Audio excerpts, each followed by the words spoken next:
I'd like to call the House Judiciary Committee to order. Would the clerk please call the roll? Chairman Walsh. Here. Representatives Heisey. Here. Gilbert. Horn. Damrow. Muxlow. Jacobson. Here. Patalia. Here. Somerville. Here. Cotter. Here. Meadows. Here. Constant. Here. Oakes. Here. Brown. Irwin. Here. Kavanaugh. Here. Palumba. Mr. Chair, you have a quorum. Thank you. We have a motion from Vice Chair Heisey to approve minutes from our prior meeting. If there's no objections, they will stand as presented. Seeing no objections, so be it. Ladies and gentlemen, this is the continuation of the House Judiciary Committee's consideration of issues of medical marijuana.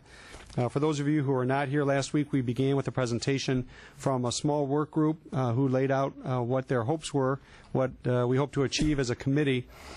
And we'll be considering testimony today on 4 bills: 4834, 4851, 4853, and 4856. Today's testimony will be comprised of 10 different groups or organizations that have identified themselves as wishing to speak and address the committee. And next week, at the same time, same place, we will have an open hearing for members of the public who wish to speak, in addition to those representing organized groups. So we're going to go through. We have, as I mentioned, 10 groups that wish to speak today. Each group will have up to 10 minutes to speak, and then questions. So it's 10 minutes plus questions from the committee to speak on those. We'll do no voting today, just taking in additional testimony.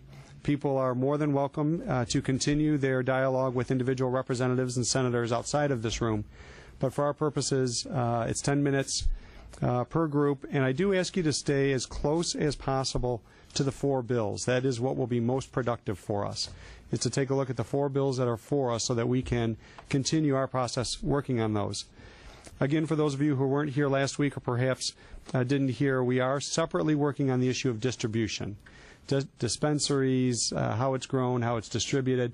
Representative Colton is working on that. Representative Heisey and Meadows have both indicated they'd be willing to work on that. Other members as well are working with him. Are you working on that?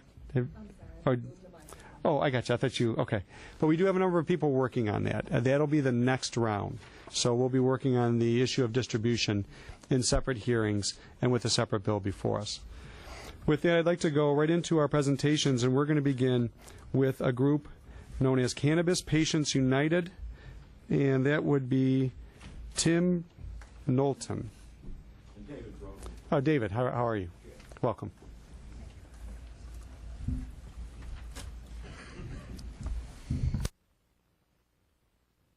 Please hit the red button. This is Tim Knowlton and David Brogan. We're here on behalf of Cannabis Patients United, which is a Michigan nonprofit membership corporation. We have currently pending application for recognition by the Internal Revenue Service as a 501c4 organization. I am not personally a cannabis patient, but I love somebody who is, and who I have seen get great relief from use of cannabis for pain, and it has really made a big difference. Therefore, when we see, and our group sees, changes being proposed to the Medical Marijuana Act, which seems like it might make things more difficult for patients, we feel compelled to come and offer testimony. I'm going to talk about HB 4834. Some of the changes, frankly, we don't really have a problem with, could even support. We have no issue with a photograph being on the card. In fact, if there's going to be a photograph on the patient cards, we have proposed a amendment which we would hope would be not particularly controversial, which would also include photos on caregiver cards. We also would propose, particularly given the problems with getting the cards generated by licensing and regulatory affairs, that the cards have a length of 2 years. Most of the patients who get these cards who are legitimate have long-term chronic conditions which are not likely to change within a year. So it seems sensible to have those cards last for 2 years. Now, the one thing about this bill that we very much adamantly oppose is access to the registry by law enforcement, particularly on anything less than a probable cause standard.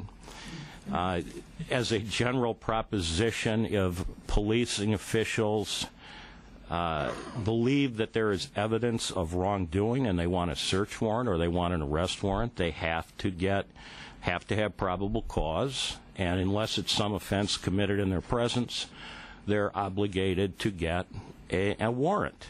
And we don't see why that should be different here. We were involved in discussions about the earlier group of bills. One of our concerns, and this has been previously expressed, is there are a number of localities which actually either require registration of medical marijuana patients or purport to not follow state law and don't allow, how shall we say, growing of medical marijuana. They try to make it illegal in their particular communities.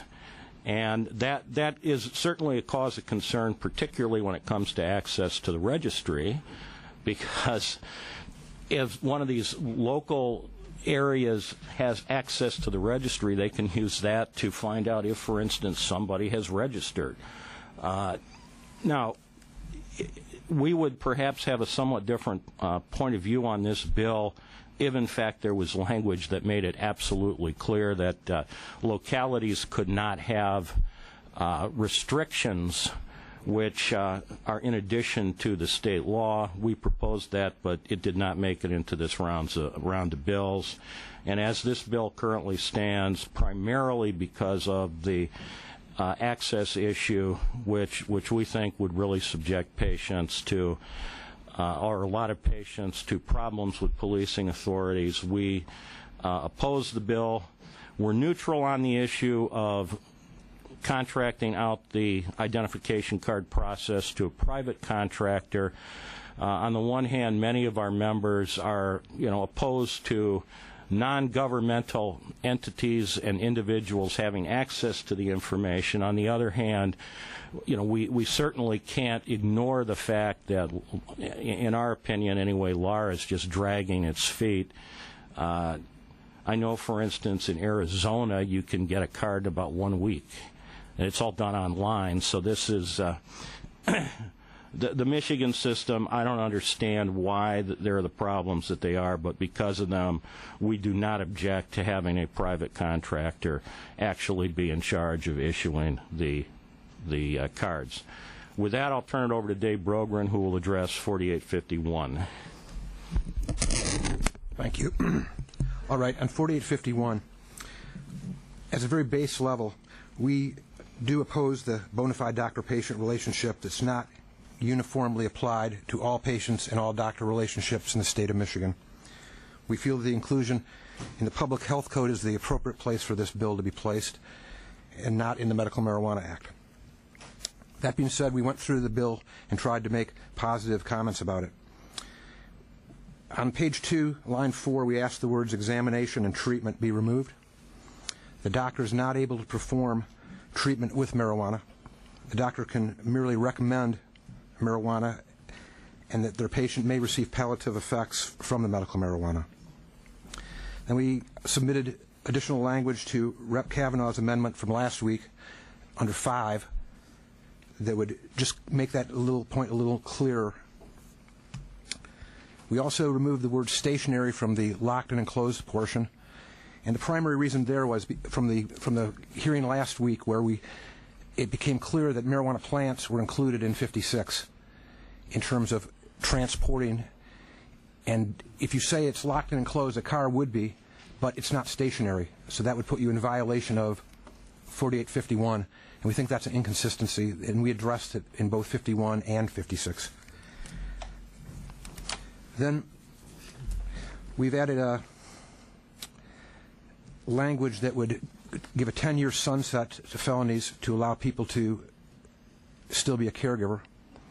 We think it's important, particularly in family situations where someone might not have anyone else to help them, that they have some consideration. If they've been a good citizens and completed all their penalties and probations, we don't object to that. Additionally, we've asked the word psychological be removed from page 4, lines 15 and 16. There are no qualifying conditions in the present act that allow for depression or PTSD.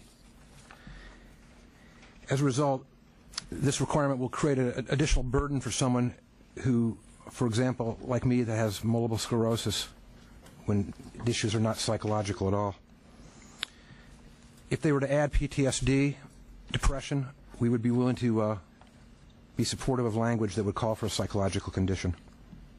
Finally, we were that the in-person evaluation be restricted to the initial meeting and allow renewals to be used in real time to allow for Skype and a practitioner at the other end. This would be helpful for rural locations, especially in the Upper Peninsula or northern Michigan, where oftentimes somebody has to drive hours to get to see a doctor, or the doctor in turn 5 hours to see them. In terms of 4853, we're not opposing that bill. And then on 4856, we noted the confusion on this bill at the hearing last week, so we wanted to add language to it that would make clear that it was about usable marijuana and usable marijuana only. We added a definition of what usable marijuana was that was from the original MMA, and we hope that with this clarification we could be neutral on this bill. Gentlemen, thank you. And I do want to point out to the two of you and to those in the audience, the reason we're having ongoing testimony is we're taking this data in. Certainly. And this may well result in additional amendments to the bills before they're finalized. So I want you to know we're listening carefully, and thank you for submitting your language. For others that do have language, we'll certainly write down your thoughts, but if you have something in writing, provide it to my office or to Representative Kavanaugh or to Representative Horn as we continue our process. Thank you. With that, we have a question from Representative Horn. Thank you, David and Tim. It's been great working with you through this process. Two representatives. Thank you. Yeah, thank you. But and I should allow Representative Kavanaugh to deal with this issue. But on the bona fide, doctor-patient relationship, it's identified in the Act, true, but it's not defined. And, we talked about it. Just for a record, Michigan State Medical Society would be opposed to this being in the public health code, and they were very careful. The only reason is that we're dealing with this issue in the Act is because it's brought up but not defined. The question is, how do you define it? The courts are looking at one thing, and if you don't define it properly, aren't your members of CPU at risk in court? The judge saying, do you really have this relationship? Can you really prove that you have an ailment? And unless we define that relationship in this particular act, that your members are at risk. If I could address that. Certainly there's the possibility or prospect of bona fide being interpreted differently by different courts until ultimately the Michigan Supreme Court were to make some sort of ruling on it. The issue for us, and I guess I'm not particularly surprised that the Medical Society would be opposed to having it in the Public Health Code, where doctors who are doing things other than making medical marijuana recommendations might be subject to the same standards. But unless someone can and which has never been articulated to me, that can explain why a bona fide relationship should mean something in one context, in this case recommendation of marijuana, as opposed to some other treatment context, to me, it just seems singularly unfair and nothing but an effort to discriminate against medical marijuana users and patients. Really, bona fide doctor-patient relationship should be something that a medical board should deal with, should tackle for everybody. for all patients. And if they won't do that, I don't know that the answer is to say, well, okay, we don't care about doctors who might be recommending medical marijuana to their patients because we don't do that, so we're going to stick a whole bunch of additional requirements on them. But just as a follow-up, Mr. Chairman, the physicians didn't ask for this bill. This bill was brought to them by the citizens, and and that it defines, it says bona fide relationship, but doesn't define it. At some point, unless your members are going to risk their liberty and their resources, they get a chance to get thrown in jail. To protect the patient, isn't it good to define what's in the Constitution, not by the doctor's choice? They didn't ask for this to be laid out there. You did, and to be able to define it, how do we do that?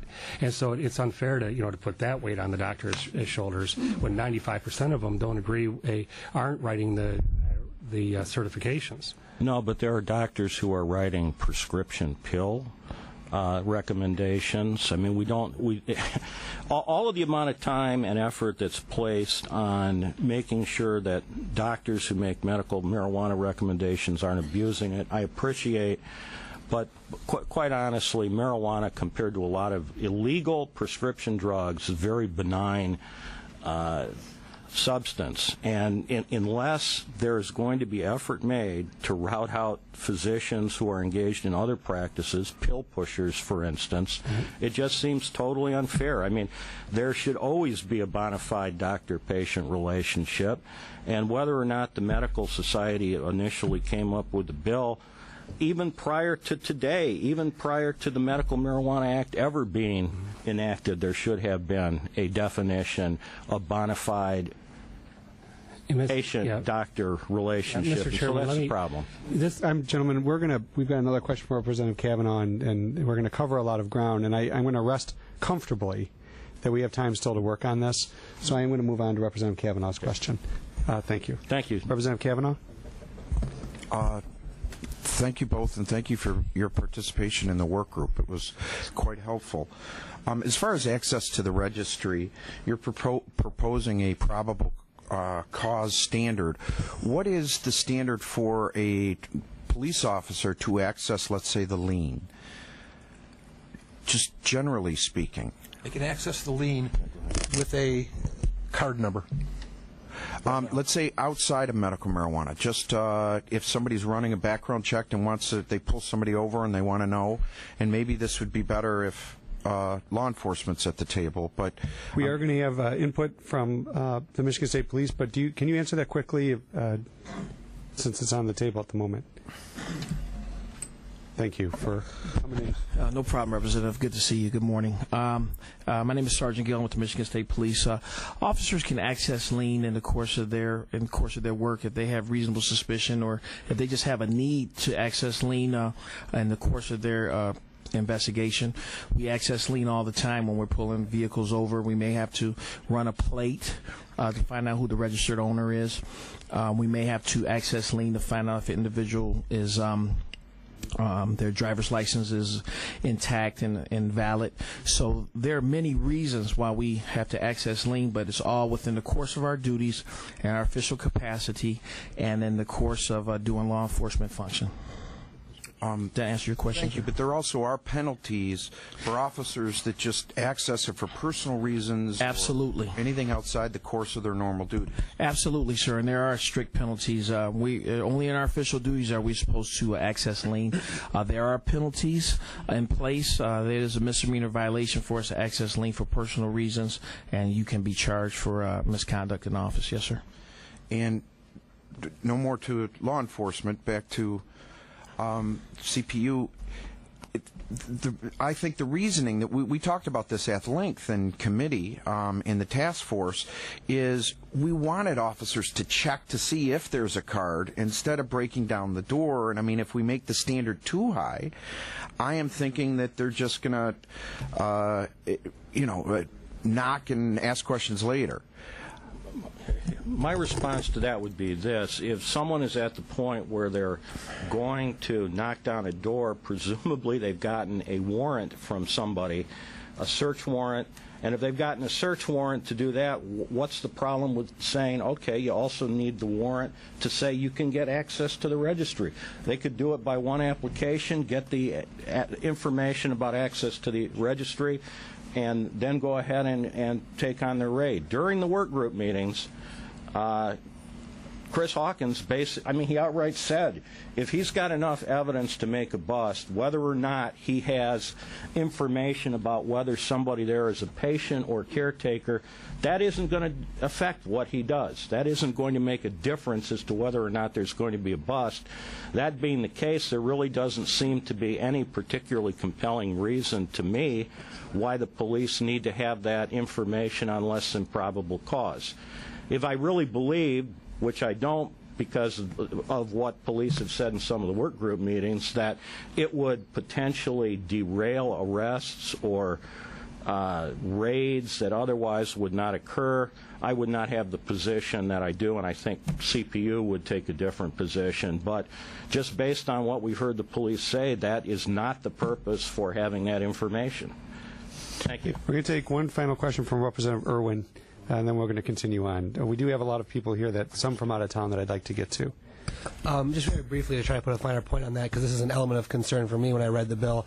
It sounds like what you're saying is that you want the access to the database from law enforcement to be very narrowly tailored so that it's used as a specific tool rather than a sort of hit list.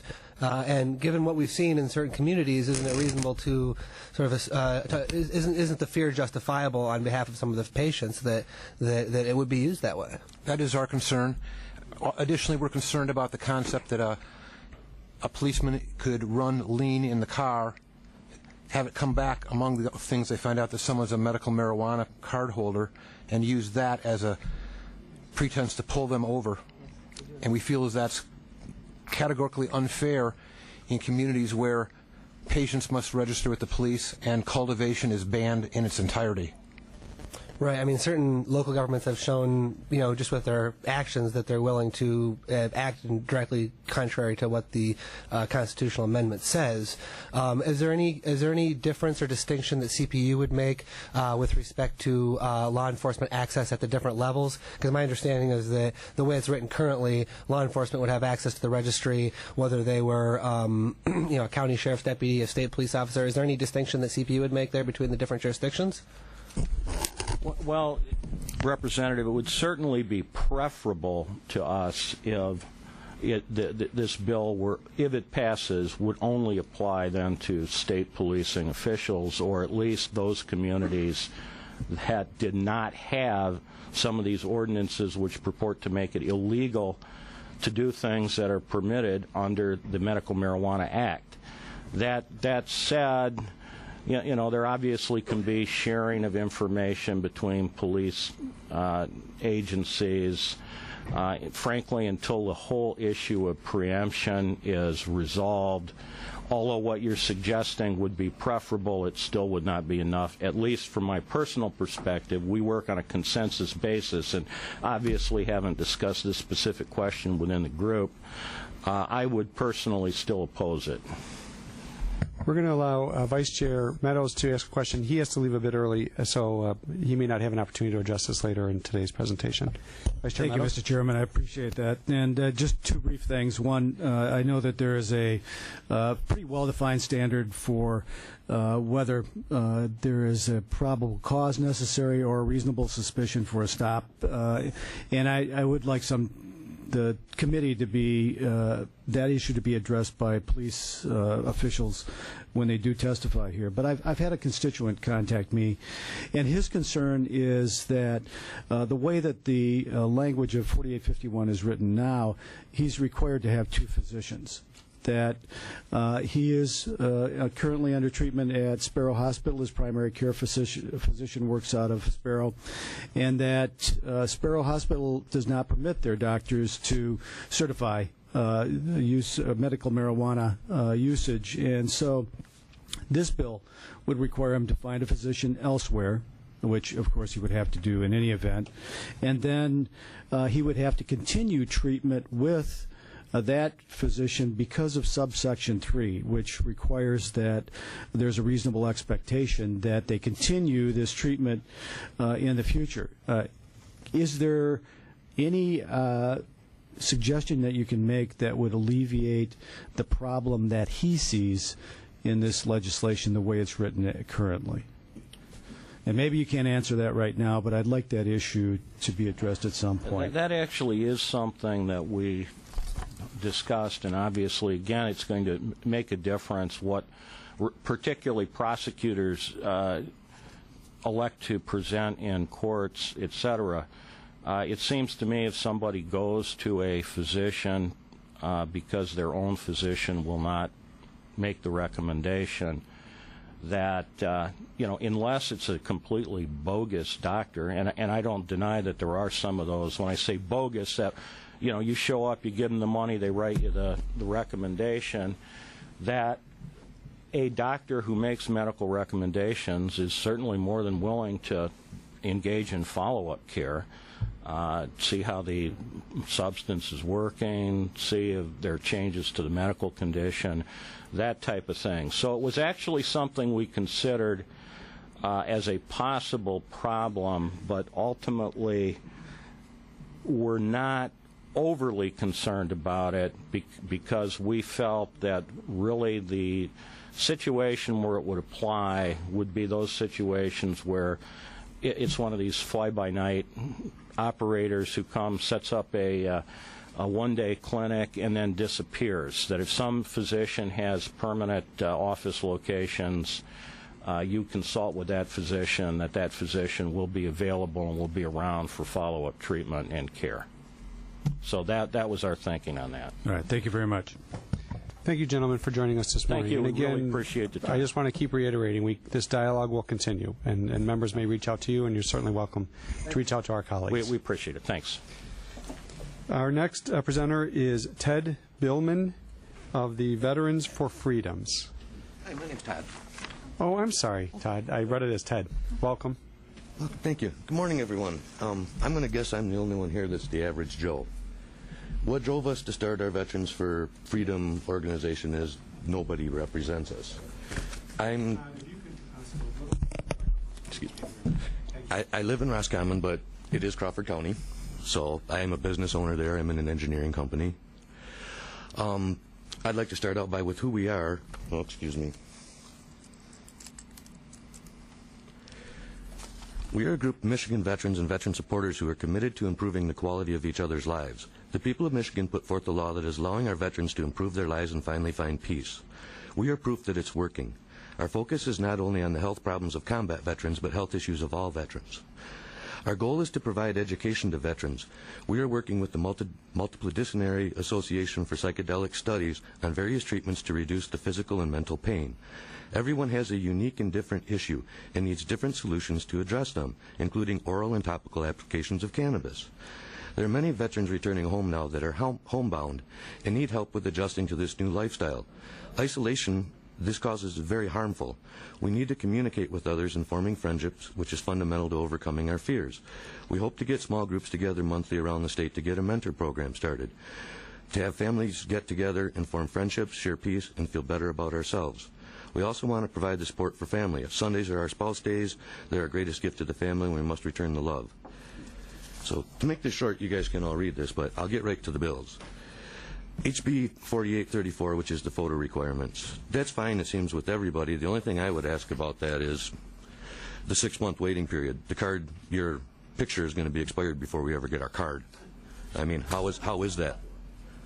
Number 2 is, what happens if, it says 1 inch to 1 3/8. Being an engineer, what's 15, 16 inches? Who's measuring it?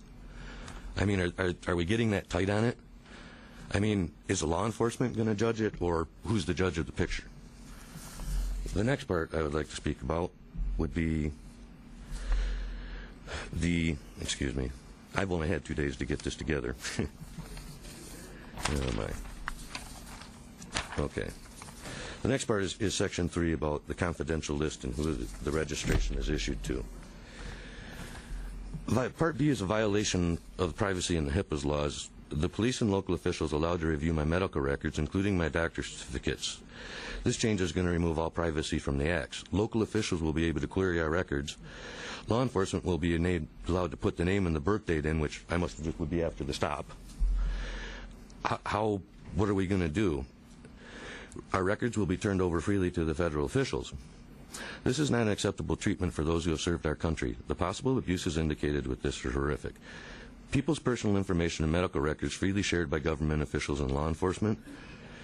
The original law is sufficient. It's not the patient's fault if Laura cannot verify registrations to law enforcement. Again, our freedom is taken away and we are at risk from government actions. What would prevent any local officer from abusing the system, acquiring private information that they have no need for? And I don't mean police officers, I mean your local zoning people and everything else. On to 4158, the doctor-patient relationship. This is the biggest problem facing veterans. All you have to do is look at the Redden case. Bob is a veteran, by the way. The law states that a patient must see a licensed medical doctor or doctor of optometry. How is the patient going to know what constitutes a bona fide visit? This change implies that a patient needs to know more than the doctor and is responsible for keeping the doctor legal.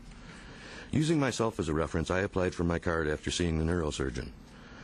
The medical marijuana doctor I saw reviewed my MRA results, approved my use, and I find it funny after seeing the neurosurgeon, I had saw an MD with the same qualifications as the MD who referred me to the neurosurgeon at the same time. If I had approached my primary doctor, I would have been terminated from the clinic.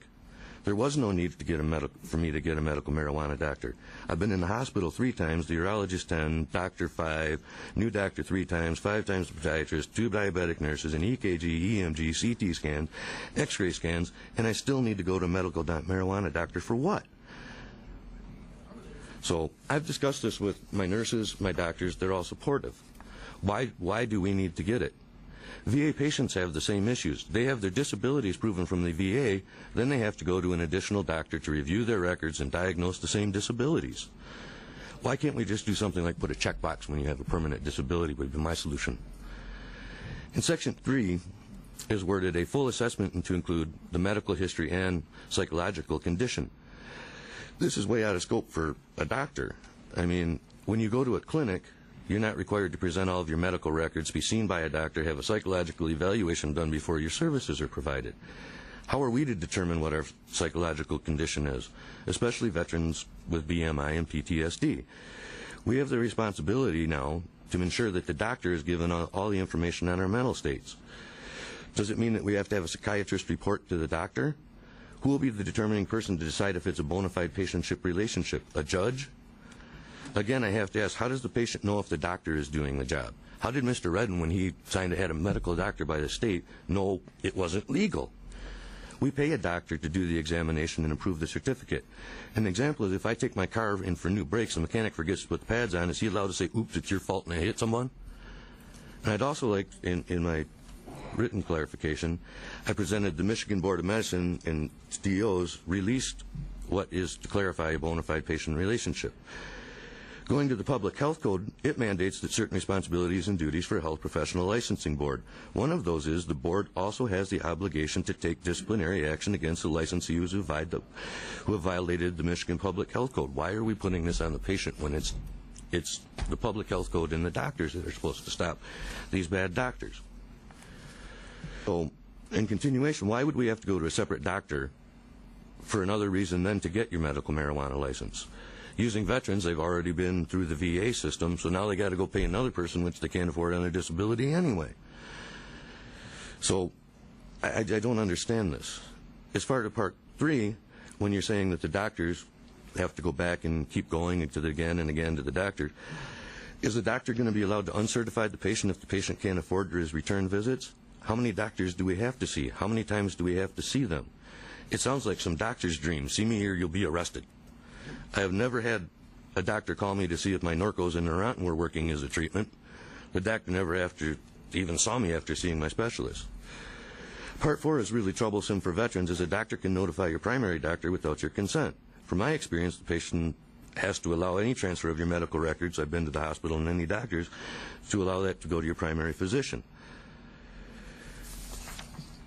We get to the enclosed lock part.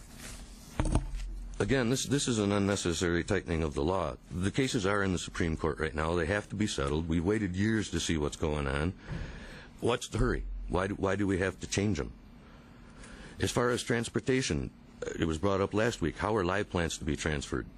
What will truck and van owners do that can't totally enclose them? Why don't we just use the same rules as alcohol? Thanks for letting me speak for the veterans that are unable to speak for themselves. I hope for the sake of all veterans you will apply the law fairly and in its present form.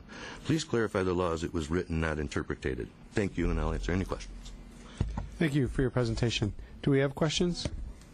Representative Horn? Thank you for your testimony, and and some of your members are exactly who we're trying to protect with the work that we're doing today. Just as it deals with HIPAA very quickly, the federal government does not recognize this Michigan law, and it's still a Schedule I drug. Our role here is provide an affirmative defense in court for the patient and for the caregiver. Have you been told by doctors at the VA hospital that they would write certifications? Because no, I'm not a VA patient. I'm not eligible. I'm a non-combat vet. Yeah, and see, here's the problem for veterans in the VA is that the federal government does not recognize this medical marijuana law, and so the VA doctors will be told not to certify those patients. So you must then go to a different physician, and so what we're trying to do is line this up so that in what you testified to. Was that the one physician must report back. This is only with your consent, is the way that the amendment is written as approved last week, because we want to give you that opportunity, or your members, to go to a physician and and receive this benefit, if it truly is a benefit. And then you go back to your regular doctor. That then becomes your primary physician. There has to be some chronic ailment that they're treating in order to qualify. So, that doctor could be both, but that we're not finding that to be the case. So, I just wanted to make that clear in terms of, I want to make sure we're testifying to the right bills and not as previously written. Okay, I understand that. I understand that the VA cannot certify anyone. But my point is, if you've got a veteran who's disabled, and he's getting disability payments, he's certified by the government, why does he have to go to a separate doctor? Because that doctor won't certify. That goes to my point of a checkbox. What are the people, these guys don't have money. Most of them don't have cars. Is it just leave them alone? We're just trying to deal with the way the act is written. Okay, I understand that. Any additional questions? Yes, Representative Damrow. Thank you, Mr. Chair. Just really shortly, being somewhat of an expert through the VA system and chronic pain and everything else that's related to the veterans and working with many of them for years, and myself, my own experience, just so there's no confusion, that the VA doctors are federal doctors. And so they cannot, we're dealing with federal laws. They work for the federal government. They cannot participate in something that the state is creating. So to say that a veteran could go to them and have a VA doctor write any type of a referral based on a Michigan law, that's not going to happen. I understand. So even if we didn't have that in legislation, it's not going to happen. So they're going to have to find a state of Michigan licensed doctor anyways in order to move forward with any type of participation in the program. But I'll use myself as a regular example. That what do you do when your normal physician, you can't go to him? And you have to go to a separate doctor. I mean, we have all the people, a lot of patients are on total disability right now. How are they going to afford that? I mean, I have Blue Cross Blue Shield. I go to my doctor. They do everything. They won't write my certification. So then I have to go to another doctor, present all my information to him, return and do follow-ups with him while I'm still actively following up with 3 different doctors that are under my insurance plan. I don't understand why we have to do that. And now you want to say that it's a bona fide patient relationship. I have a bona fide patient relationship with like 3 doctors. Why do I need another one? Why can't we do something to make regular doctors help us? Just to close out, Mr. Chair, I think that argument anyways would have to be taken up with Congress because this is something that we cannot address at this level. Thank you, Mr. Chair. Thank you. Seeing no additional questions, thank you for joining us this morning. I appreciate it. Next up, we have the ACLU Dan Koropkin. I hope I pronounced that correctly. You did. Good morning. Mr. Chairman.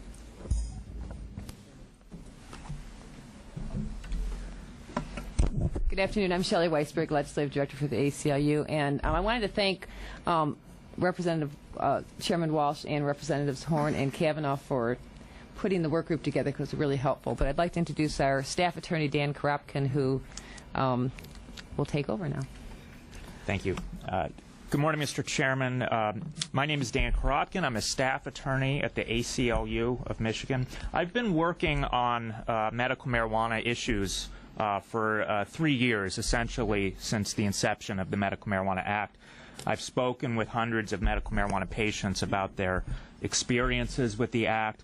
I've represented medical marijuana patients in several of the high-profile cases involving medical marijuana, including Casillas versus Walmart, where Walmart fired its employee of the year for being a medical marijuana patient, even though he never brought marijuana to work or showed up to work under the influence of marijuana. He had sinus cancer and a brain tumor, and he was in excruciating pain every day until he tried medical marijuana as recommended by an oncologist.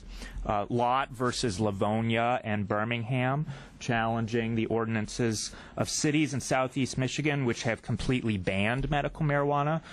Linda Lott was confined to a wheelchair as a result of multiple sclerosis, and her neurologist recommended she try medical marijuana, which brought her relief when no prescription medications would.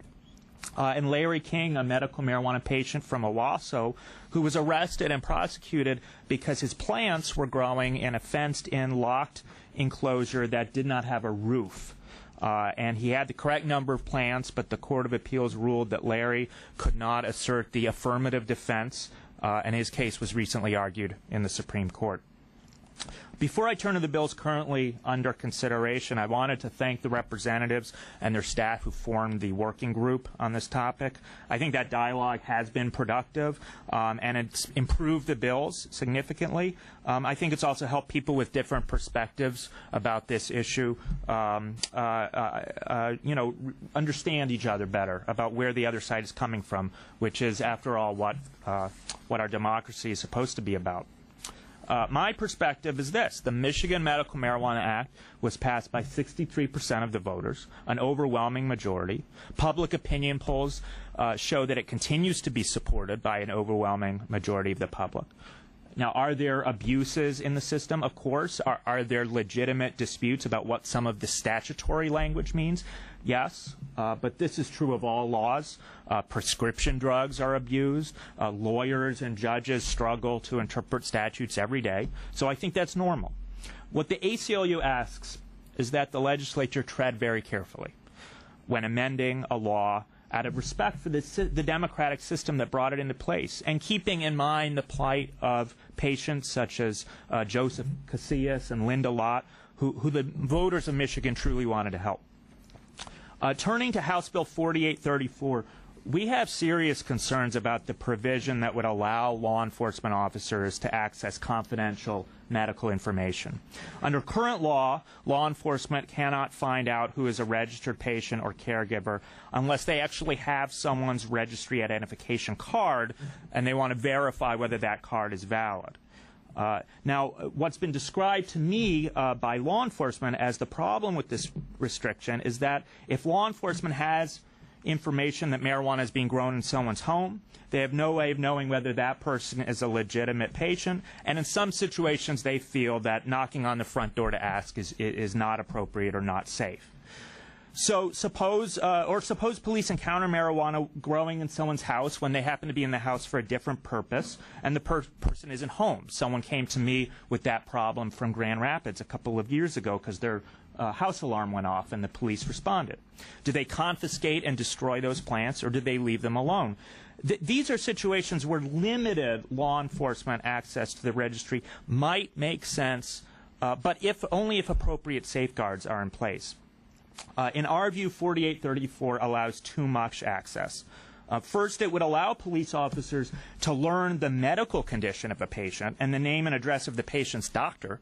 That information, it seems to me, should be completely private. because ordinarily there's no legitimate law enforcement reason to know that information, particularly without a warrant or a court order. Second, the current version, the sub-bill that's currently before the committee, would allow law enforcement access based on reasonable suspicion, which is a very relaxed legal standard and, in our view, not the appropriate one in the context of this case. The standard should at least be reasonable cause or probable cause, which under Michigan and federal law is the standard required for searches and seizures by police officers that implicate important privacy interests. Now, medical marijuana patients need to know that their private information, particularly their medical information, is not going to be disclosed without a compelling justification. The reasonable suspicion standard just doesn't offer that protection. And plus, as Mr. Knowlton said earlier, there's simply no need for law enforcement to have access to the medical marijuana registry unless they already have probable cause to believe someone's violating the law. Another issue that's a problem here is that once law enforcement gets that information, the current bill, the proposed bill, does not require them to keep that information private. And I think it's very important that that information be kept private, even if it has to be disclosed for a legitimate law enforcement reason. My final comment is about 4851, which attempts to define the bona fide patient-physician relationship and the requirements for the physician's written certification. This bill was motivated, in my understanding, by a concern that too many patients were getting physician approval from doctors who weren't their regular doctor and didn't spend enough time assessing their medical situation.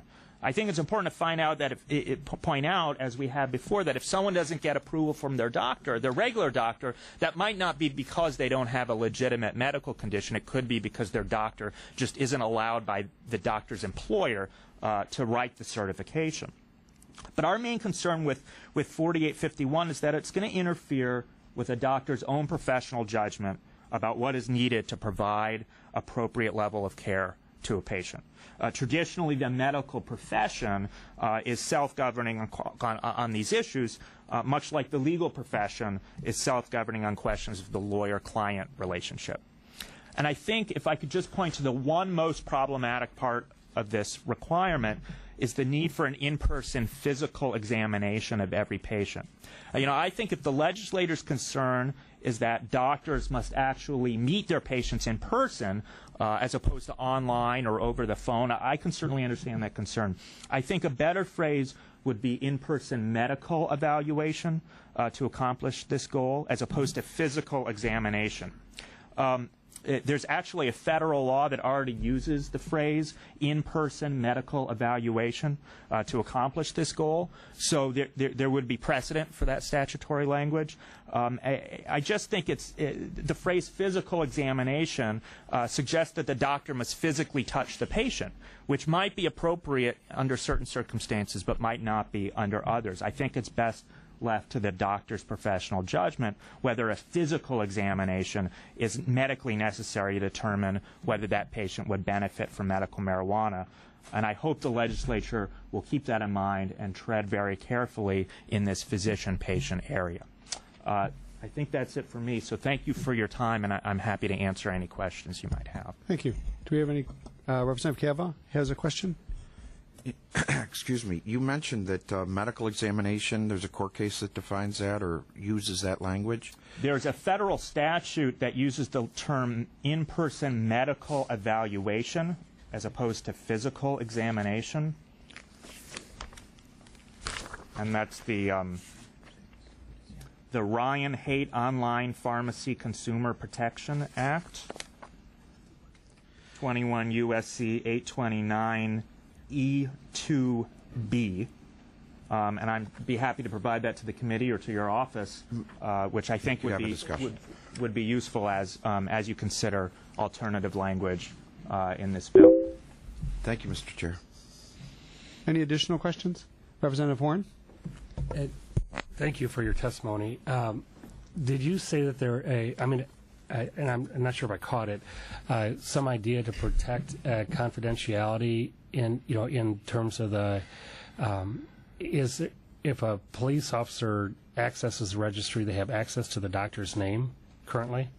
So under the current law, the medical marijuana as it exists now, there's a provision that says that if the officer has the card, they can call in to verify whether it's a true card or not. But the statute actually says they can't be given any more information beyond that necessary to verify whether it's a true card. Mm-hmm. Well, in the proposed bill, that language is crossed out, and instead it just says all information in the registry must be kept private except under these particular circumstances. And then one of the exceptions is the law enforcement exception.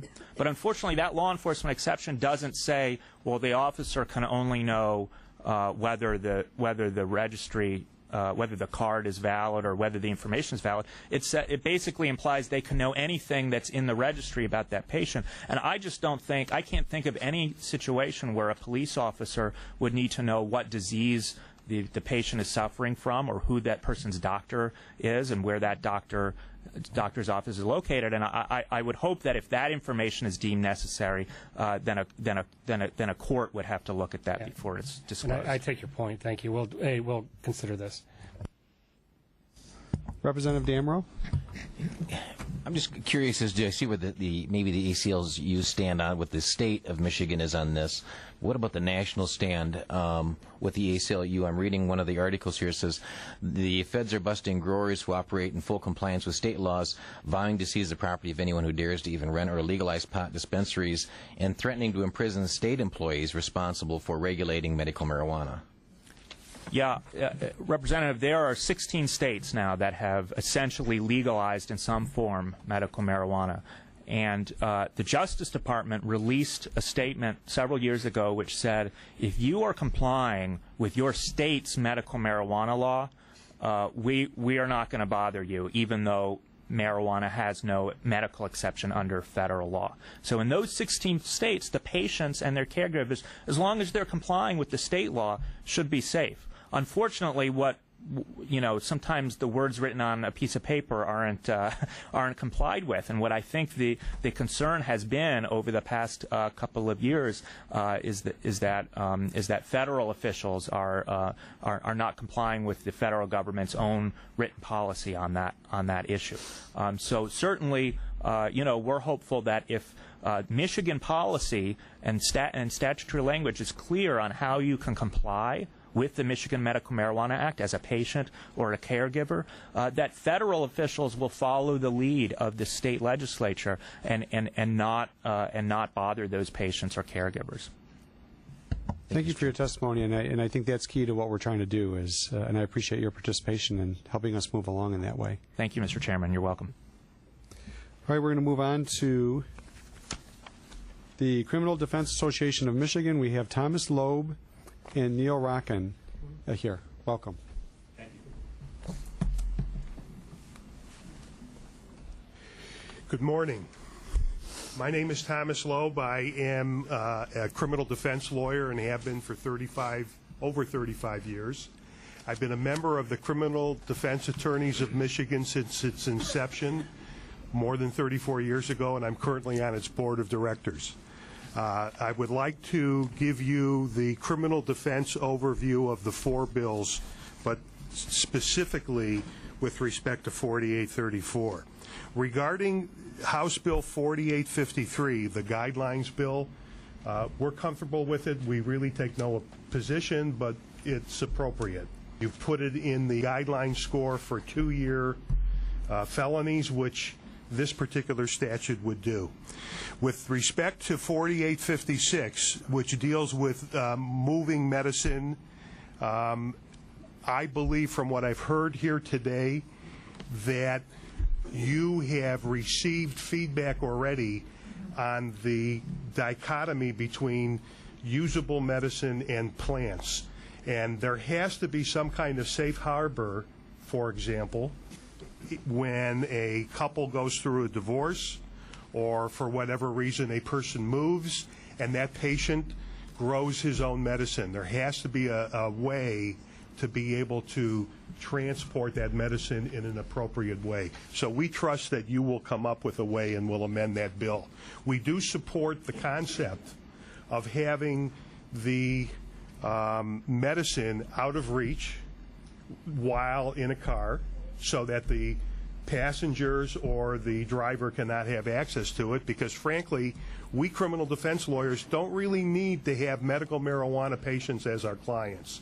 We would like medical marijuana patients to be treated as patients, not criminals. So to the extent that this law would require it, it would give us a bright line way for us to inform our clients and other attorneys on what is or is not allowed.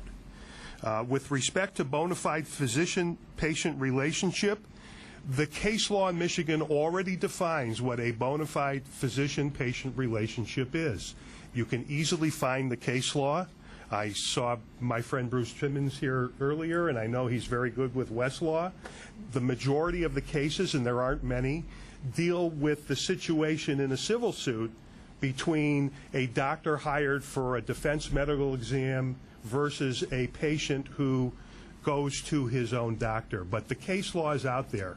My recollection is that it pretty much mirrors what the American Medical Association describes for this. And we do believe it's important. I agree with the previous speakers who have talked about the concern of having the bill use the language treatment when doctors legally cannot use it for treatment. And certainly, unless you choose to amend the act to cover depression or post-traumatic stress disorder, which I think would be an improvement, it makes no sense to have it psychological.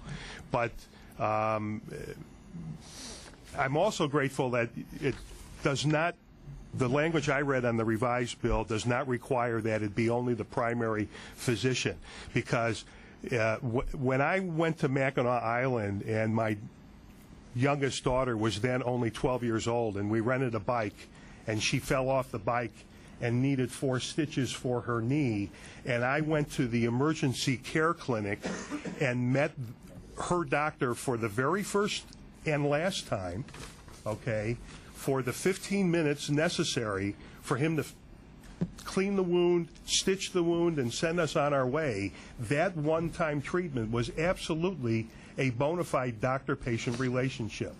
So when you work on this bill, if you choose to work on this bill, keep in mind those things. The biggest problem, however, is with House Bill 4834.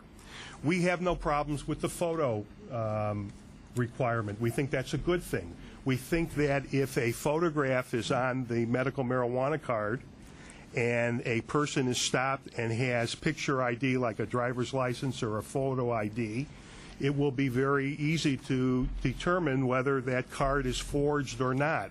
I can tell you in my practice of law, the only forged cards I've come across have been forged by the Oakland County Sheriff's Department and not by any patient.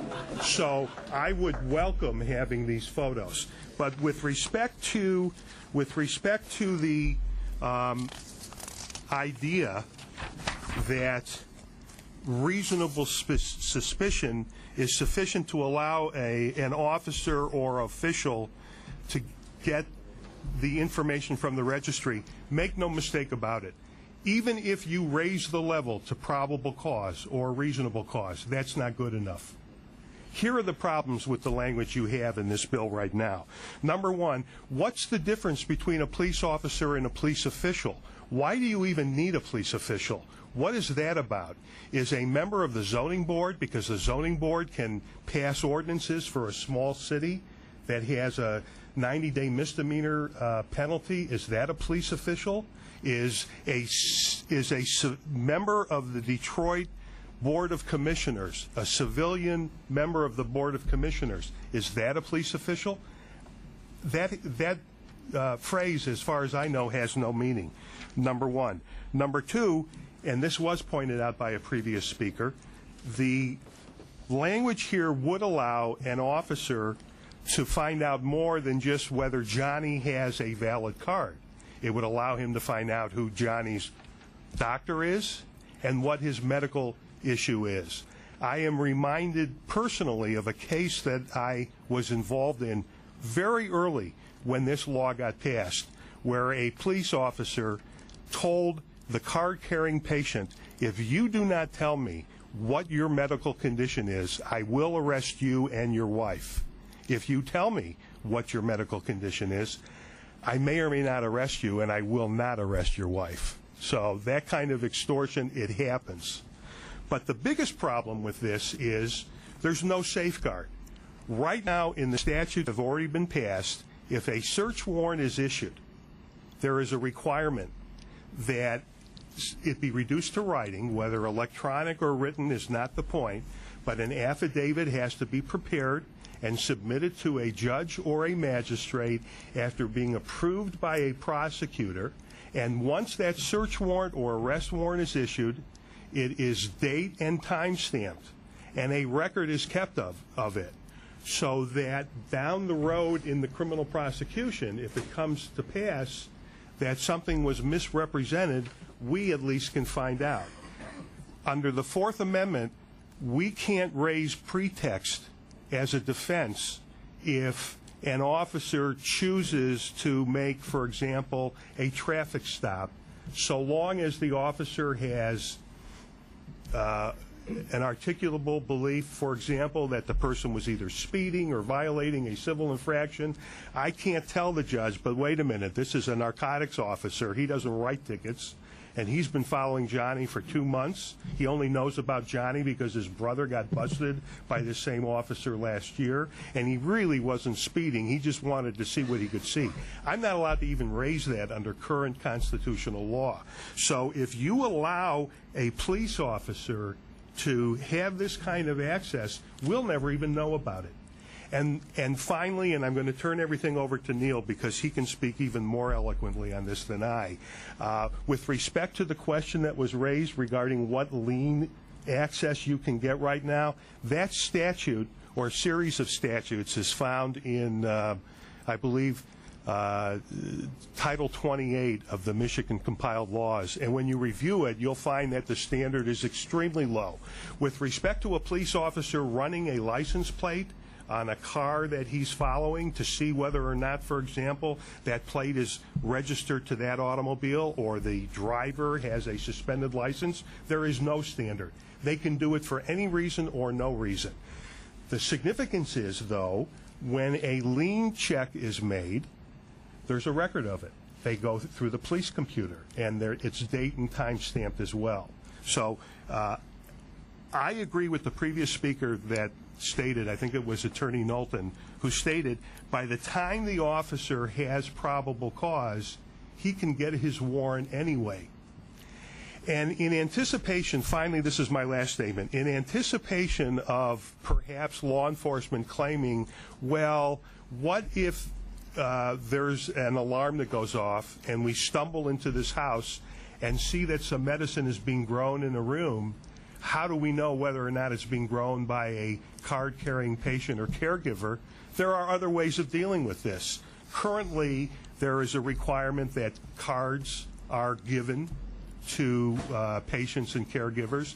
There's nothing that would prevent, for example, the requirement in that closed, locked room that the case law has so clearly required. There's nothing to prevent a requirement that a copy of the card be posted. If the room is supposed to keep out everybody but those who have a right to be in it, I just have to tell you, this section. Mr. Loeb, I'm going to interrupt you. You're at your 10-minute mark. I'm sorry. Ms. Rock, I'm going to give you a couple more minutes. Everybody else has kept their 10 minutes, and we still have people behind you. So I appreciate that. If you can sum up in a couple of minutes, and then we'll still have time for questions for the two of you. You should never trust a lawyer who says you only have one question left. That's right. So let me just, because I don't know many of you, first of all, just if you'll give me, don't count this towards my couple of minutes. Okay, I appreciate that. For a kid who grew up in Detroit who never really thought he'd amount to very much, it is a great honor to be able to speak or testify before a House Judiciary Committee, and I thank you for that opportunity. I'm a defense lawyer. I have not always been a criminal defense lawyer. So in that regard, unlike Tom or maybe even some other lawyers who've spoken to you, I was once a prosecutor. I was a prosecutor in the Oakland County Prosecutor's Office at a time when the Oakland County Prosecutor's Office had a no plea bargaining policy. So I have the unique experience, I believe, of having represented the government in prosecutions, in arguing reasonable suspicion cases in court, and in defending people in criminal cases. The reason why I wanted to come and speak to you is because I have, I believe, an experience, and I have lived through an experience that I think and hope you find will be compelling when you decide whether or not you want to move forward on, I believe it's 4834 and police access to the patient registry. I try cases, and I can tell you that to date, I can't tell you the number of medical marijuana cases I've had. I hope this information interests you, but the numbers I've represented are probably in the scores, from some of the most high-profile dispensary cases all the way down to individual patients. There has not, to my knowledge, been a single patient who has been able to present to a jury an affirmative defense. Not one. Not a single one. So the issue of patient access and protecting patients really comes down to how do we protect patients. First of all, how can we create access to the defense in court? And I have a proposal, a friendly amendment. But more importantly, for this issue, for 4834, I represented a man who has Crohn's disease. This is an actual case in which he suffers from Crohn's disease. He was a medical marijuana patient. A police detective who's a member of a... I'm going to give you about 30 more seconds and we'll move into questions. He was well, one of you can ask me about the case maybe. But he was a police officer happened to come across his patient certification in the course of an investigation. He used that information to go out to his house. He then obtained a search warrant based on a false claim of an odor of marijuana coming from an exhaust pipe on the exterior of his condominium. He never disclosed to the magistrate or judge that he knew or even was aware that the patient or that the defendant in the case was a medical marijuana patient. He lied in court, lied in an affidavit. He lied about and lied by omission about the fact that he knew that the person was a patient. It didn't deter him at all. Quite the contrary, it motivated him to go obtain to fill out an affidavit and get a search warrant to enter into this man's condominium. Only because there is a warrant requirement that requires that he actually have to put his evidence on paper, and that I'm allowed to actually challenge that affidavit and search warrant, were we able to discover the fact that he had lied in several forms. It turns out that the Oakland County Prosecutor's Office... I was pretty clear right at the beginning. Everybody else has complied thus far, and we have a number of groups that have traveled. Members can pursue this with you separately, but if people do have questions on the testimony thus far, we have Representative Heisey and then Representative Horn. All right, that's me. Thank you, Mr. Chairman. For Mr. Loeb, you mentioned that we had a long discussion about the bona fide relationship, and you mentioned various court cases and basically said it's on Westlaw. I'll look it up. If you can get some of those for us, because obviously we're wrestling with that issue, and I've got the People v. Redden and Clark case, which I think is very interesting and helps to define that. So if you can help us out with that, that would be great. I will be happy to.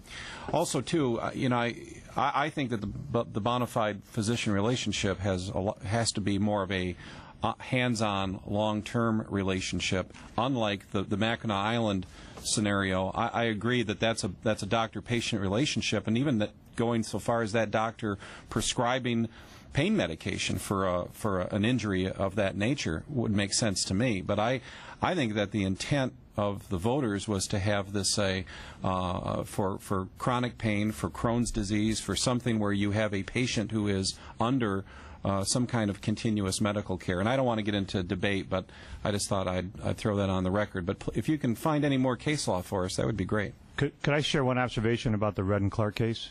Okay, but don't talk about the Crohn's case. I won't. Well, the Red and Clark decision, it was a case that actually arose out of Oakland County. It's a case in which Bob Redden and his paramour advanced a medical marijuana defense, if you will, at a preliminary examination. As a preliminary examination is really not a full hearing on the evidence, but the factual record in that case was, all the facts after that were really based on what was presented during the preliminary examination. It would be curious, I'd be curious, and I certainly would hope that someone will have a chance that Mr. Redden or others would have a chance to actually develop the bona fide patient relationship on the record, actually at a full evidentiary hearing in support of his affirmative defense, because the evidence could be a lot more compelling than it was in the case. Okay. Anyway. Thanks. Thank you. Representative Horn?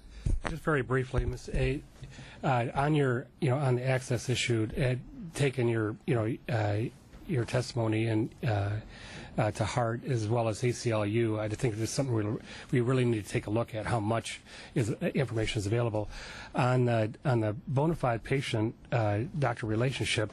The stitches analogy was, I mean, it's it's true, clever. As they walk in, they need stitches. Doctor's going to fix it. That's a bona fide relationship. We were seeing cases, 500 certifications from the same doctor out of an Ace Hardware store. Somewhere in the middle there, we need to define what that relationship is. And that Redden case very clearly points out the judge has the right to ask, what in the world, is your chronic ailment? And, if there isn't a true relationship there defined, somehow, and it's the act itself that spurs this, because it says bona fide a doctor-patient relationship without defining it. That's our problem. If you could help with that issue. If I could just comment very briefly, I agree with the substance of what you say, but let me tell you how, from talking with patients, how the card-carrying patients feel, and in the initiative, there's a difference, as you all know, between a Section 4 defense and a Section 8 defense. As it stands now, if a person has a card, that should be enough for a judge, because it should be up to Lara or whoever else polices the doctors to make sure they're doing their job. So that if I'm representing a client who has a core condition, or has the chronic pain from a previous, like a broken back, something serious, he shouldn't have to, in open court, in front of strangers, make his medical records public record to deal with that. I was in front of a judge 2.5 weeks ago who said to, not my client, but a friend's client, "Sir, I want you to bring in your client's medical records, and I may even have his doctor come in to tell me not only how marijuana helps him, but why marijuana is better for him than any other drug on the market." That is not the test. And for that doctor to interfere with the medical relationship is just as inappropriate as for a group of doctors to come into court and tell this judge in what order he should call his cases. So that's the kind of problem that's going on out there. Obviously, if an amputee comes in, how many times does an amputee have to be seen for his phantom pain, which is a real and chronic and recognized condition? How many times does he have to be seen before someone recognizes he's got a problem? Well, Thank you. Representative Oakes? Thank you, Mr. Chair, and thank you. It's always nice to have practicing attorneys give some testimony. I have a question, more of a legal question as it relates to the card. This wasn't loud enough. She turned it off. Can you hear me now? All right. That's like a commercial for Verizon. That's right. They're my sponsor. Just kidding. My question is, do legitimate card-carrying medical marijuana patients have to present the card in a regular traffic stop, as one has to do with the CCW permit? Let me try to answer that. The answer is no. They don't have to.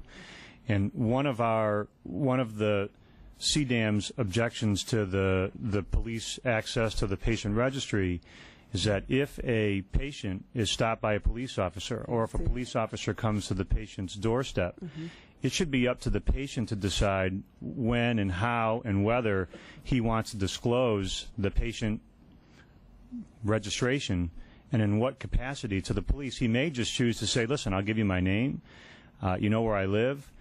If you're going to charge me, charge me. He may say, I want to talk to my lawyer before I do anything. That should be a decision that's made by the patient and only the patient about whether, or a judge who at least is able to consider it under oath. But as this law is presented, the law enforcement will have that access just by virtue of running a lien for the traffic stop. Under the way the bill is currently proposed, a police officer would have access to it, and the patient wouldn't even know it. Okay, thank you so much. The double I allows the police to access it without the patient's knowledge. Thank you for your comment. Thank you. Representative Irwin. Thank you, Mr. Chair, and thank you for the testimony. I want to make sure I heard you correctly, sir, when you said that you had tried scores of these cases and you've been watching this situation since it really started unfolding a few years ago. And despite the fact that the constitutional amendment calls out that patients may use their patient status as an affirmative defense, despite the clear intent of the law that you don't know of any cases where patients have been allowed to present an affirmative defense? To answer the question, I have handled, I don't know how many criminal cases in my career, probably thousands. As a criminal defense lawyer, thousands.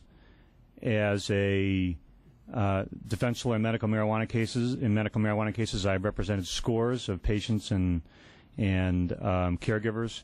And I can tell you that in my cases, I have not had a single person who has been able to overcome a prosecution's motion in limine to stop us from arguing, or, and I'll even add this, even mentioning the phrase medical marijuana before a jury. We are told that we're not even allowed to use the word medical at the same time as marijuana. There are cases in which a patient or caregiver was on trial, and the judge ruled that they were not allowed to advance a medical marijuana defense. And I'll give you an example. A woman wrote out a written statement in which she explained about her caregiver status and why she was growing plants. And the very first line in the statement said, I'm growing medical marijuana plants, period. Then the rest of the statement referenced why. Because she was a patient and a caregiver, her husband was sick, she was sick. And the judge, on a prosecution's motion to exclude evidence, struck and redacted every sentence but the very first one. So a sentence that was a preamble or a preface became essentially a confession to the crime of manufacture of marijuana. A woman lived her entire life as a law-abiding citizen. At times, I believe she even worked as a representative for or as a dispatcher for a police agency, and in her elder years, she ended up being branded and convicted of a felony conviction. In my relations and discussions with other criminal defense lawyers, I am not aware, and I have not heard of another defense lawyer in any other case where they've been able to advocate or argue a medical marijuana defense to a jury. Not a single one. Well, it's unbelievable to me. Shocking. The law seems so clear, and it seems un-American to keep the truth from the jury.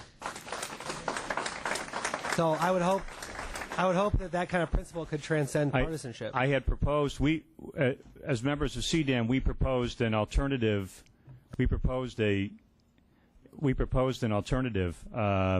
friendly amendment to Representative Kavanaugh's proposed amendment to, I believe it's the bona fide patient relationship bill, which would be section 3 and then subsection 5.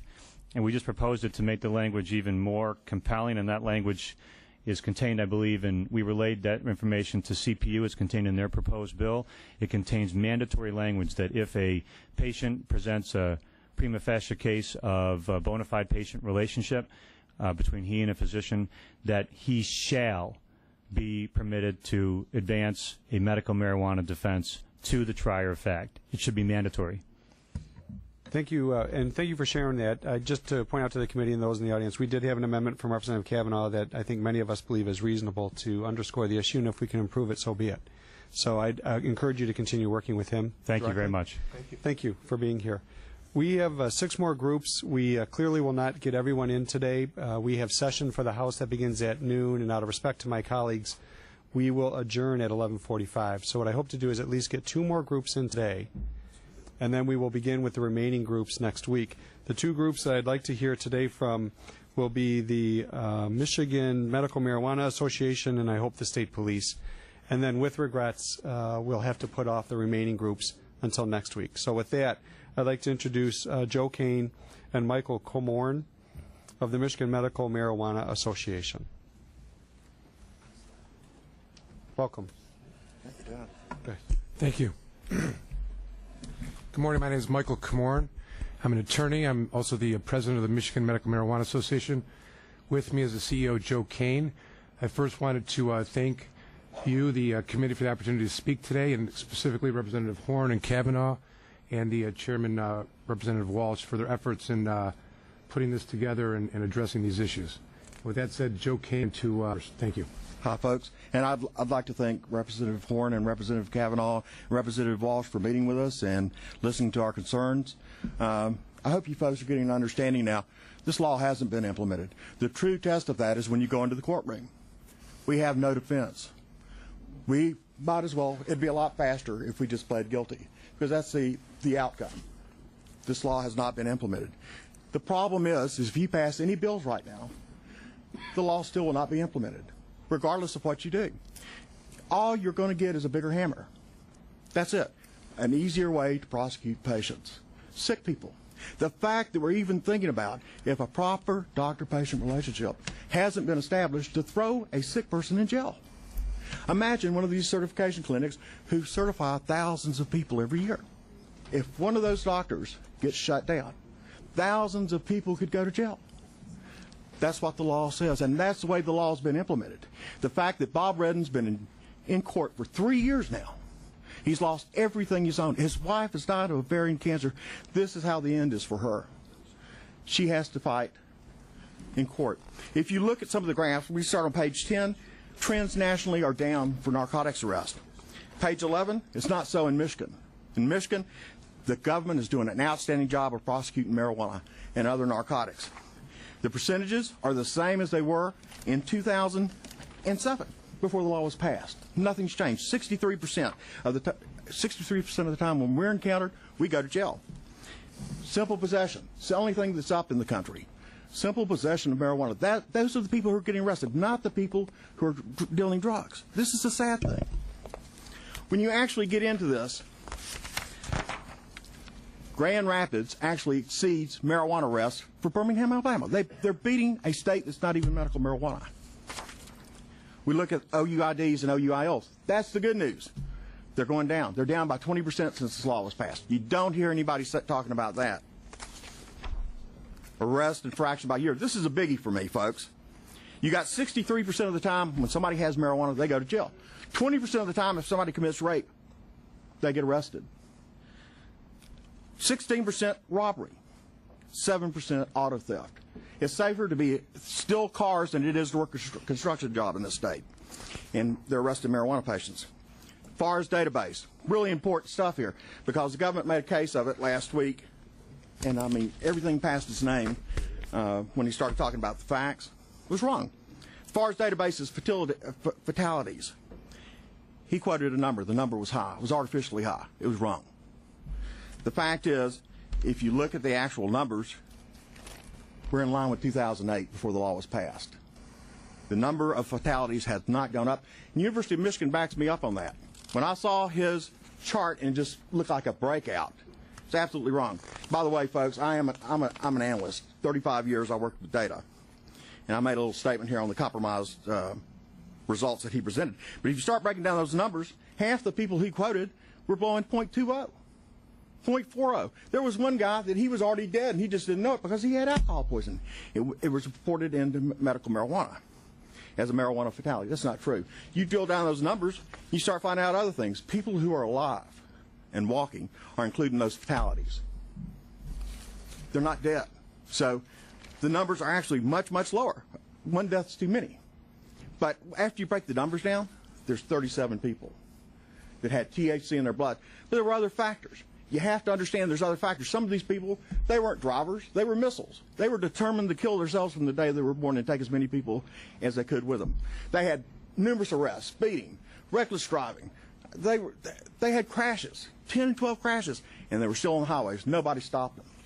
Nobody stopped them. It was a marijuana death. And if you look, University of Michigan did a great study here.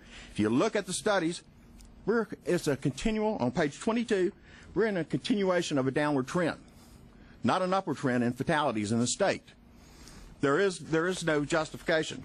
Rest, fatalities, all the metrics that were presented here last week were false. The fact is, if you're going to override a voter's initiative, you should have justification for it. You can't just say, we don't like this law, so we're going to change it. Anything you do to make it easier to arrest patients and put patients in jail, you're not doing the state any service. We're sick people. We're not a danger to society at all. We are doing our best to comply with the law, and we have. Our folks have done well. The numbers say that we've done well. We appreciate what the folks have given us. If you take away our rights, you're not just taking away our rights. There's two parties here. There's the voters, too. This is a voters' initiative. 1785, Thomas Jefferson was the first person to put forth a voters' initiative. You vote to overturn this act, and you're taking away the voters' rights, too. They voted for this act. They still support this act. 63% is important that we stay the course, actually implement this law, and then see what we need to change. Thank you. Michael. Thank you.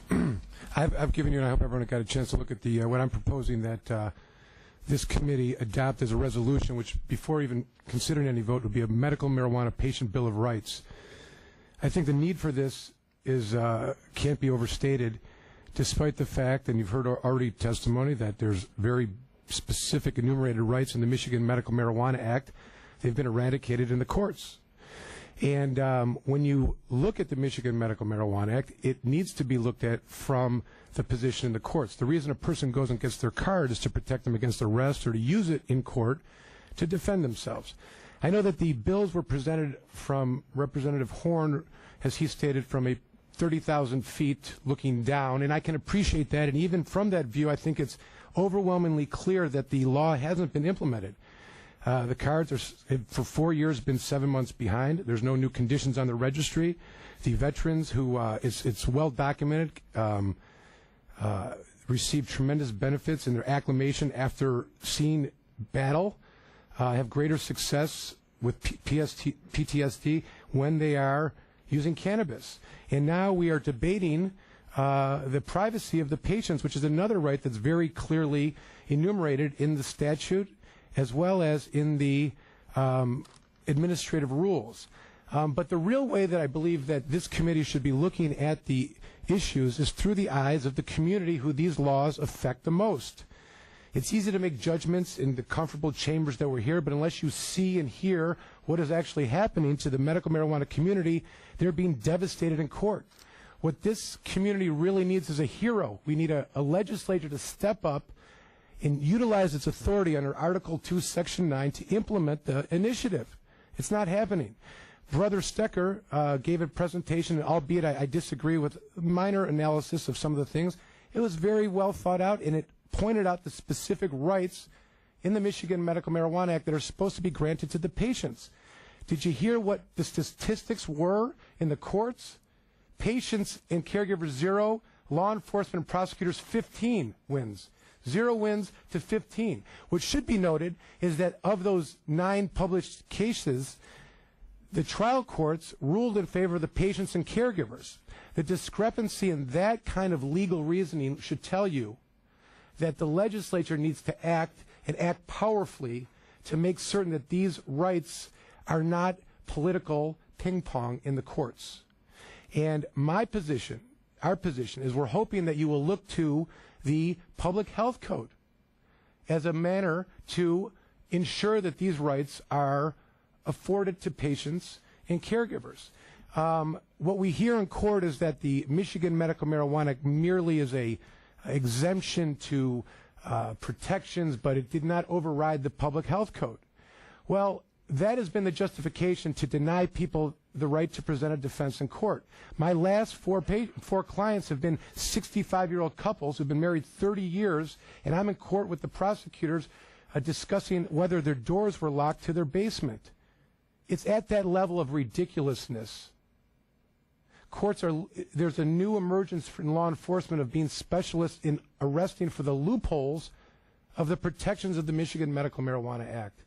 I'm saying this from my perception of people that are getting thrown into the court system that never thought that they would find themselves there, and at an older age with debilitating conditions are finding themselves with the worst place they could be in the criminal justice system. There are many, many, many stories, and I don't want to go past my time, of course, but the question is, you have 80 years of prohibition, essentially, of marijuana. And then 63% of the voters passed this law and still support it. It's at 70% right now. How does one change the fabric of our society in viewing marijuana, just generally, or medical marijuana? Nothing has happened. There's been no advancement of any education, training for law enforcement. Some of these very vital issues of usable material, uninterrupted continuous supply have not even ever been addressed by law enforcement, and there's never been a real attempt, I would say, to understand the needs of the medical marijuana community.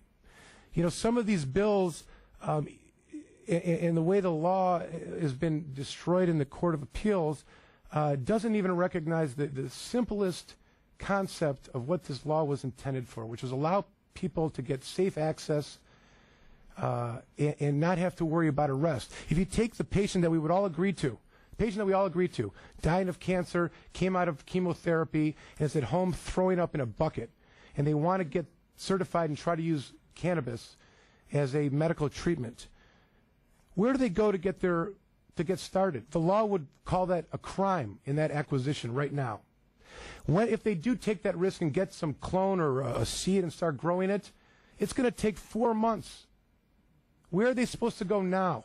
Are you supposed to tell the puking person in the toilet, just wait, my plants are almost going to grow, they're almost going to be here? And then you're assuming that that person who's acting as the caregiver actually knows how to grow cannabis and that they're going to be successful after 4 months. And if they're not, the throwing up sick person has to wait even longer, and they don't have access, safe access. And the law as it's written right now would deny that fact, that patient who's sick to be able to acquire cannabis. I'm asking this committee to look at this from a place of not happening like it's supposed to be happening and acknowledge that the public health code is what's dominating here. And unless we look to the public health code and address the prohibitions there or acknowledge medical use as a legitimate way that people use cannabis, then we're not going to get anywhere. My final comment was I wanted to just point out, as you may or may not know, in the Finding and Declaration section of the Michigan Medical Marijuana Act, it states, the people of the state of Michigan find and declare that modern medical research, including as found by the National Academy of Science Institute of Medicine in March 1999 report, has discovered beneficial uses of marijuana in treating or alleviating the pain, nausea, or other symptoms associated with a variety of debilitating medical conditions. The citizens of Michigan declared by virtue of vote that cannabis is no longer a Schedule I substance. Yet every mention of marijuana in the Public Health Code has done so on the premise that it is a Schedule I substance. You as a legislator need to be aware of this fact and how the discrepancies that I'm describing is affecting the protections of patients out in the world where they live. Changes or amendments to honestly protect the medical marijuana community needs to take place in the Public Health Code so that it can be synchronized with the intent of the voters.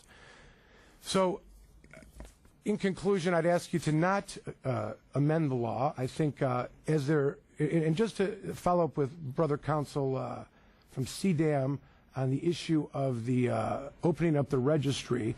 And Chairman, I believe Ms. Comore, we over? Okay. Yeah, thank you for I still want to get one more group in, so I want to leave time for questions for the two of you. We have Representative Damrow. Thank you, Mr. Chair. I think there's some misunderstanding, especially related to your statements. making the statement that we're here to repeal this law is not what's taking place. At least that's how I understand it. What we're looking to do is to clarify and to stop the situations and addressing these situations that you have both addressed for the most part. The problem we have, sir, is right now a bunch of us are getting arrested. Now, when you modify the doctor-patient relationship, that expands law enforcement's ability to arrest us more. But, you know, the testimony, though, that I'm looking for, and at least I'm just speaking for myself, is the recommendations to, not the facts and the figures and the numbers that have led to this situation. You know, we're doing a lot of work in a very brief amount of time. If you took a look at what it would take to have something changed at the federal government to get a drug approved, 5, 10, or 15 years to make just to the point where you can get it to the public. This committee and the work groups have worked on something in just a very short period relationship to a law that was approved by the state voters to try to stop what's been going on is people being arrested and being denied what the voters had thought they were going to get. So I'm sorry, but I'm looking more for recommendations of how to make it better and not the statistics which already I think. But the recommendation, as I said, I would suggest instead of amending the act, it nullifies it. It takes away its strength. There's a amendment that's added for a right to a jury trial. It already exists in the law. It should be in the law, the right to present a defense. You don't need to amend the act.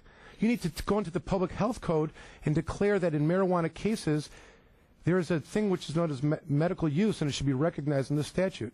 The doctor-patient relationship issue, this bill, Lara just spoke on this. No one has mentioned this, and I don't know if the committee is aware of it. But the Licensing and Regulations Affairs Committee that manages the program, the medical marijuana program, and also the licensing of physicians, came out with a memorandum. The doctors suggested to the doctors, if you're going to certify patients, this is what we recommend. And they will be the ones that judge the doctors if they don't follow it or they hear of things. This is a much better approach. We don't want judges making medical decisions like we don't want doctors making legal decisions. The administrative agency that manages has already spoken. That bill about changing the doctor-patient relationship is really irrelevant. Let the doctors handle it. But yet I hear, just a minute, gentlemen, but yet I hear you talking about loopholes that have caused all these problems. And we're trying to eliminate the loopholes. I'll close on this. Loopholes and create clarity. Thank you, Mr. Chair. The law is completely clear. That's what the problem is. The law protects patients right now. When you start adding legislation to something, and you say, all right, we're going to fix the patients being arrested by giving the police more tools to arrest patients. When you read these bills, you can't go to any other conclusion. If you're going to arrest somebody with the intent to break the law, not the innocent. It isn't the patients. If the doctor doesn't fulfill his obligations, it's not the patient who's broken the law, but it will be the patient that bears the brunt of the laws that you're proposing right now, because we will go to jail. The doctor will still be free. So that's not right. I mean, the basic canons of law is you have to have the intent to break it, and we don't have the intent to break it. Gentlemen, thank you for being here. Appreciate your time. As I said, we are going to adjourn sharply at 11:45 so we can make session. I am going to ask Sergeant Gill, though, to come up from the Michigan State Police. And what I'll suggest is we'll end and start with you, Sergeant Gill, because you may not have enough time for questions in your presentation. But if there's anything that you'd like to address today. And then next week, first up, we'll start with the American Medical Marijuana Association. We'll also hear from the National Patient Rights, the Genesee County Compassion Club, and the Michigan State Medical Society. Those will be the groups we'll begin with, and then we'll turn to open testimony from the public, and we'll take a look at our various committee schedules and see if we can add some more time into the schedule for next week. Sergeant Gill? Good morning. Again, Representative Walsh. My name is Sergeant Gill with the Michigan State Police. I have along with me Detective First Lieutenant Tim Gill. We're not related. He is the commander of narcotics enforcement in this particular area. And I think that I'd just like to say first off that Michigan State Police is here to respect the rights of all citizens and respect the rights of the marijuana patients. We are neutral on these issues. However, we do feel as though we need to support this. Well, we need to support law enforcement in general. And we feel as though, and a lot of these bills, and a lot has come up with the registration and the registry. I would just like to hear what questions that you may have, and that that will echo some of the problems that they're having here. And if I can't answer them, I'm sure Lieutenant Gill can. Why don't we take a few questions, and then I'll ask you to rejoin us first off next week, so that if we develop more, we'll have that opportunity. Are there any questions for the State Police today? Representative Kavanaugh? Thank you, Mr. Chair. If, let's say a neighbor notices marijuana plants in the house next door, what would be the normal process or procedure? Okay. I'm going to let Lieutenant Gill answer that because he does work in narcotics enforcement. Good morning. What would happen is we would normally get that information from the neighbor, and we'd probably be out there and see what we could also observe. But as it currently stands, we have no way to determine whether that person in that house where the plants are is a patient or not. And from my standpoint, and I oversee 3 undercover drug teams throughout our 1st district covering 6 counties. It would be helpful for us to know whether they have a card or not. So we don't want to spend our time investigating a case where someone's completely operating within the law. So as it stands now, then we would have to get a search warrant based on what we saw and go in not knowing whether that person is operating legally or not, whether they have a card as a patient or a caregiver or not. It would be nice to know up front, or have a means to check up front, so that we're not unnecessarily investigating people that are legal to do what they're doing. So if your complaint or your investigation, the observation was 3 plants versus 30, how would that change things? And also, if this law was enacted the way it is, that you would have access under a reasonable suspicion, how would that change things? Well, obviously, if a person has a card and they're a patient, they can have up to 12 plants, or they can designate a caregiver to have 12 plants.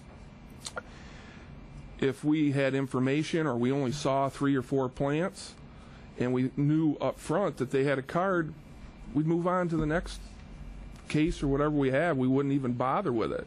I can tell you that we did a search warrant just in the last week and a half in this area. Our team did a search warrant.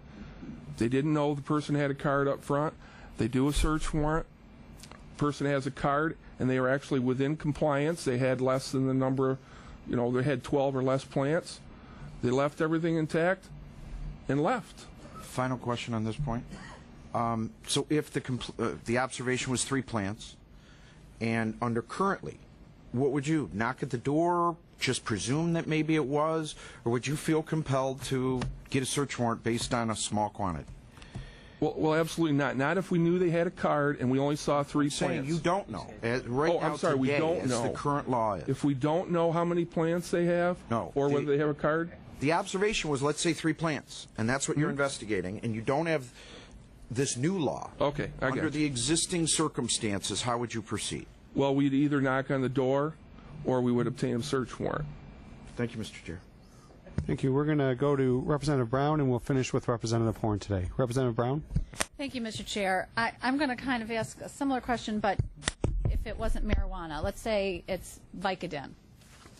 If somebody's taking Vicodin, but they don't have a prescription for that, what is the process for that? I mean, what do you do to investigate that person and find out if they have a valid script or not for that? What do you do in that situation? Did you ask? I think at first you said they didn't have a valid prescription. Right, but you don't know that. I mean, if a neighbor sees me taking Vicodin, right, but they don't know if I have a prescription for it or not, they call the police. I mean, it's the same situation, but a different prescribed medication. What do you do in that scenario? Well,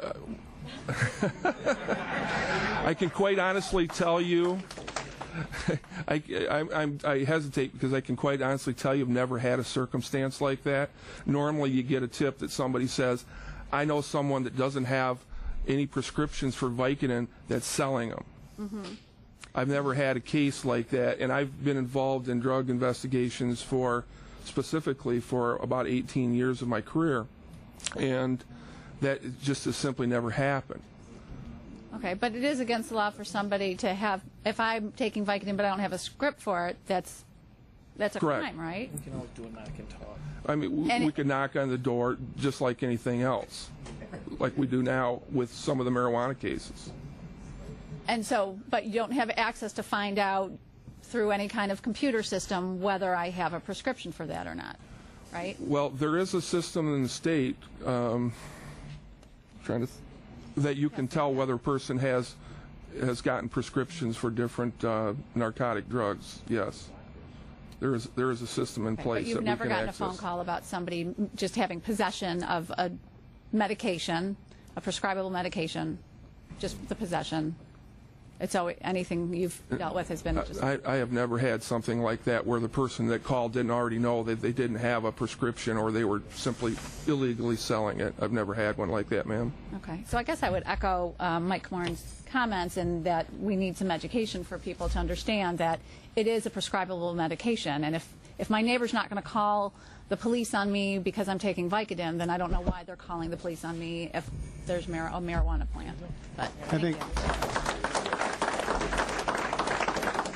Thank you for the question. We're going to close with Representative Horn.